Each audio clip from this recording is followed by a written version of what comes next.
Assalamualaikum warahmatullahi wabarakatuh. Perkenalkan nama saya Muhammad Algi Farisawadikin dengan NIM 310123023762 dari kelas 36.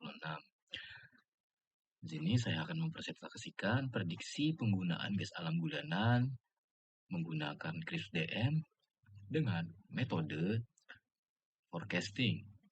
Dan datasetnya adalah univariate atau yang bisa disebut hanya mempunyai satu atribut saja. Baik, kita lanjut. Sini, konteks dan perspektif. Jadi, Bayu adalah seorang pengusaha gas alam yang memiliki beberapa ladang gas di berbagai daerah. Selama beberapa bulan terakhir, Bayu melihat adanya penurunan signifikan dalam produksi gas alami dari ladang-ladang miliknya. Dia khawatir bahwa ini bisa berdampak buruk pada bisnisnya, terutama mengingat peningkatan permintaan gas alami di pasar global. Bayu memutuskan untuk melakukan forecasting pada data produksi gas alami dari ladang-ladang miliknya selama 5 tahun terakhir. Data yang digunakan adalah univariate, hanya mencakup informasi mengenai jumlah produksi gas alami dari setiap ladang. Data yang dipakai menggunakan data dari perusahaan milik Bayu sendiri yang berjenis privat. Yang mana itu adalah data dummy, karena saya tidak dapat dan tidak berhasil mencari data publik yang mengandung untuk produksi gas alam bulanan. Kita lanjut. Sini, business understanding. Bayu, seorang pengusaha gas alam, mengalami penurunan produksi gas alami dari ladang-ladang miliknya. Penurunan produksi ini dapat berdampak buruk pada bisnisnya, terutama dengan meningkatnya permintaan gas di pasar global. Oleh karena itu, Bayu perlu memahami penyebab penurunan produksi gas alami dan memprediksi tren produksi di masa mendatang. Tujuan analisis ini adalah untuk mengidentifikasi pola produksi, melakukan prediksi produksi, dan mengoptimalkan proses produksi. Dengan analisis ini, Bayu berharap agar dapat memperkuat strategi bisnis dari perusahaan Bayu.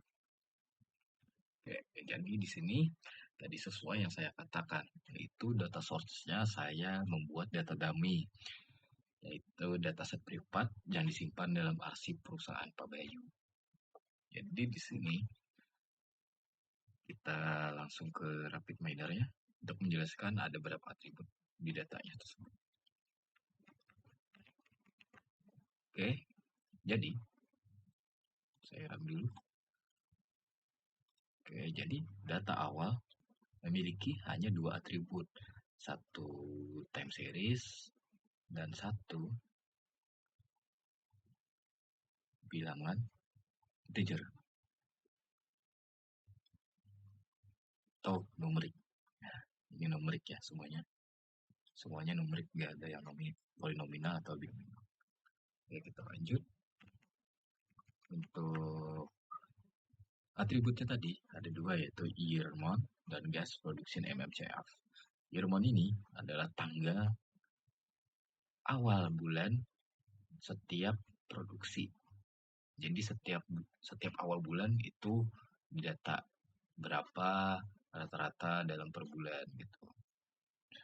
Oke, jadi di sini ada gas production SCFD, yang mana itu singkatan dari million standard cubic feet per day. Jadi ini adalah jumlah gas yang diproduksi setiap hari.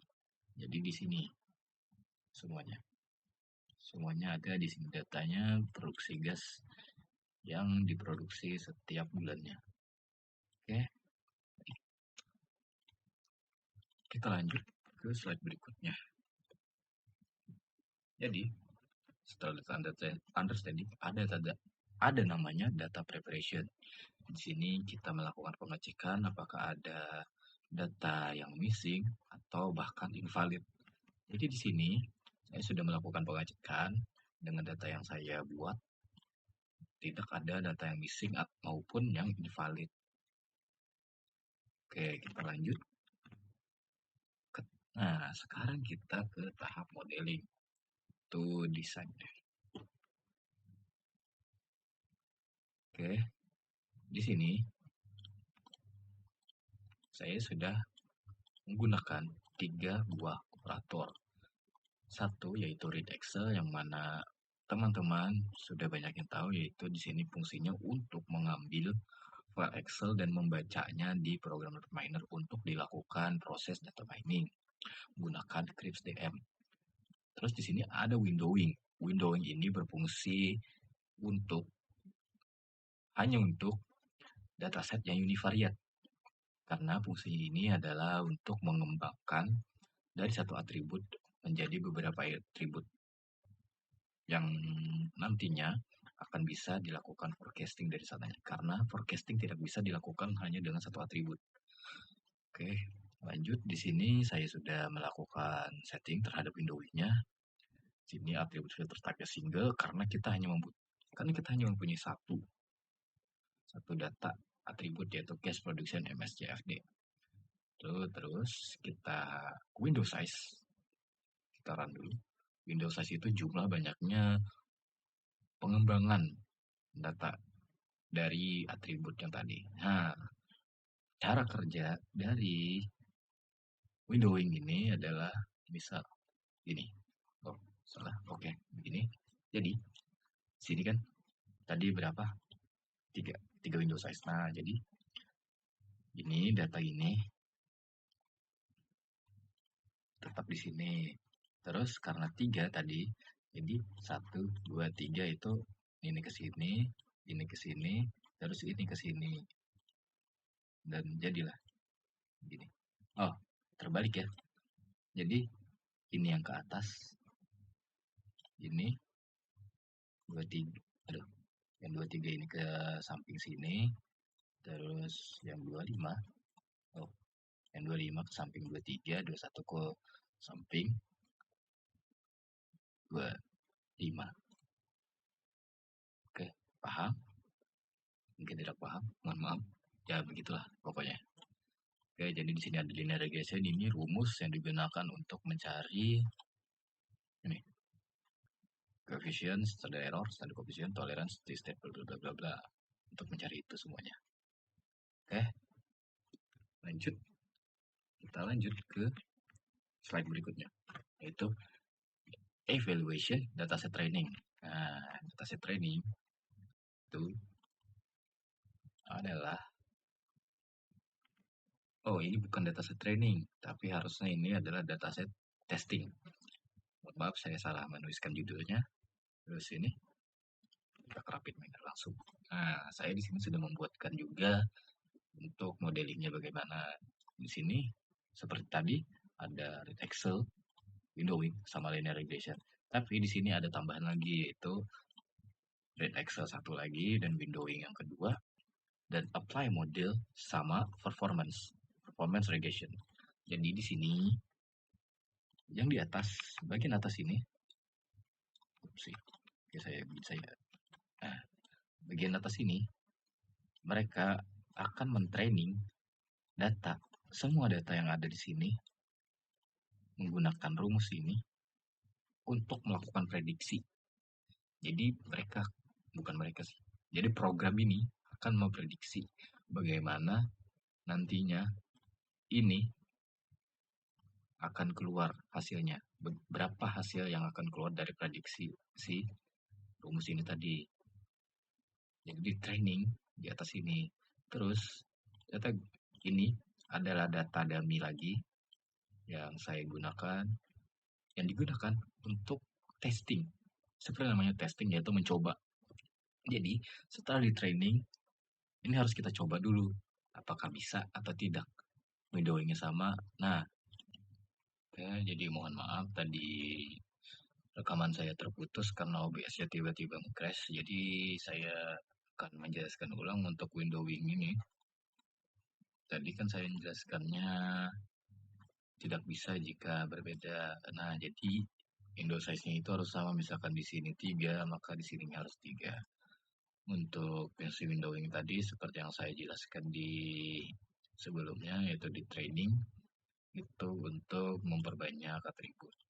Terus di sini ada yang namanya apply model. Apply model ini digunakan untuk mengaplikasikan yang ada di sini ke data yang baru, itu data testing, yang mana tidak ada kaitannya dengan data training. Performance di sini untuk menampilkan nilai MEAN dari seluruh data yang sudah dilakukan modeling.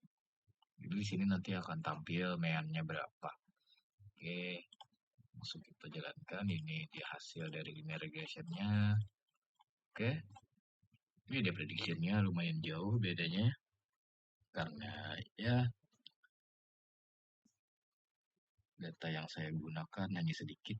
Nah, ini realnya, sementara yang sebelah sini untuk prediction-nya. Ini tadi yang nilai MEAN-nya ya. Sini. Oke, square error 25911. Jadi ini nilai tengah. 25911,540. Oke, itu kita lanjut lagi ke PT-nya. Oke, kita sampai di evaluation result. Itu sudah saya tampilkan tadi bagaimana resultnya. Di sini saya menggunakan 5 window size, sementara di RapidMiner tadi saya hanya menggunakan 3. Kenapa saya menggunakan 3 dalam menjelaskan? Karena untuk lebih mudah dipahami bagi para penonton. Karena jika 5, nanti itu kebanyakan datanya. Dan lumayan susah juga saya nanti menjelaskannya kepada para penonton sekalian. Oke, lanjut. Kita ke deployment dataset scoring. Jadi di sini dataset scoring ini bertujuan untuk mengaplikasikan modeling yang dilakukan oleh training tadi ke dataset yang baru, yaitu dataset scoring. Oke, kita ke RapidMiner-nya. Oke, dataset scoring. Oke, di sini, guys. Ini di sini digunakan buat data yang baru lah. Di sini yang hilang cuma performance. Apply modeling tetap ada, karena untuk mengaplikasikan model ini kita memerlukan operator ini. Jadi kita lanjut sama seperti tadi, hasil dari regression-nya. Nah, di sini dia. Ini dia hasil prediksi, di sini realnya lumayan jauh, masih lumayan jauh dari aslinya, karena di sini kita hanya memiliki sedikit datanya. Kalau biasanya itu datanya biasa sampai ribuan, sampai berapa puluh ribu itu biasanya ya. Karena kita cuma bisa membuatnya cuma seratusan saja. Jadi segitu saja datanya dan hasilnya ya tidak terlalu akurat. Oke, kita kembali ke PPT-nya. Oke, di sini ada deployment result for the set scoring seperti yang saya jelaskan tadi, sudah saya perlihatkan juga. Tadi bagaimana hasil dari dataset scoring yang menggunakan hanya 3 window size. Oke. Nah, di sini untuk terakhir saya ingin menyampaikan di sini kita bisa menambahkan atribut data untuk analisis lebih akurat. Terus kita bisa mengoptimalkan model dan coba pendekatan lain seperti menggunakan metode-metode forecasting yang lain selain windowing, atau memperluas datasetnya supaya tidak menjadi univariate melainkan menjadi multivariate. Ya, yang ketiga yaitu perluas cakupan data dan validasi hasil. Yang keempat, tingkatkan visualisasi untuk kemudahan interpretasi. Itu untuk nanti misalkan ada orang lain yang ingin memegang proyek yang sedang Anda lakukan, itu nanti dia tidak kesusahan untuk menginterpretasi data dan program yang sudah ada. Terus yang kelima itu gunakan hasil untuk strategi dan simulasi bisnis. Oke, jadi itu saja dari saya. Mohon maaf jika ada kesalahan berkata dan dalam penyampaian saya salah sebut atau yang membuat Anda makin tidak paham, mohon maafkan saya. Jadi saya Muhammad Agifar Sadikin pamit undur diri. Wassalamualaikum warahmatullahi wabarakatuh.